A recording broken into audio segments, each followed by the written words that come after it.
Ado Gwanja da kuma Lilin Baba, wane ne saurayin Ummi Rahab?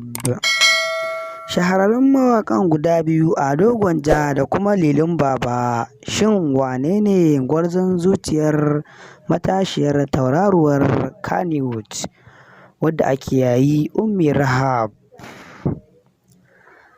Rahotanni sun bayyana yadda mawaƙi Ado Gwanja da kyakkyawar jarumar da kowa ke marari suka yi soyayya ta wucin gadi, wadda ba kowa ya san an yi wannan soyayyar ba, kuma suna son junansu.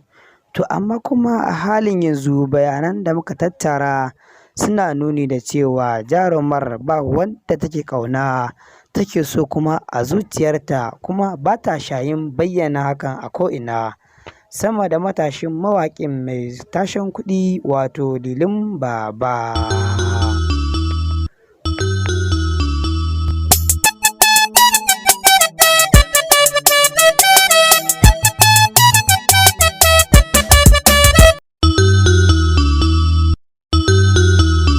Rahab tana bayyana soyayyarta ga zahiri ga mawaƙin, inda hata a comment tana nuna duniya irin son da take masa. Ko a kwanakin baya Ummi Rahab ta shiga wani challenge da aka dinga yi, wanda 'yan mata ke hawa waƙa sanya hoton muradinsu suna cewa ina ma gobe ka turo. To Ummi ta shiga wannan gasa, kuma Lilin Baba shine dai gwarzon nata. In kai sabon zuwa ne cikin wannan tashi ta mai albarka, kar ka manta ka taƙarƙare ka danna mana subscribe, sannan ka danna lambar ƙararrawa.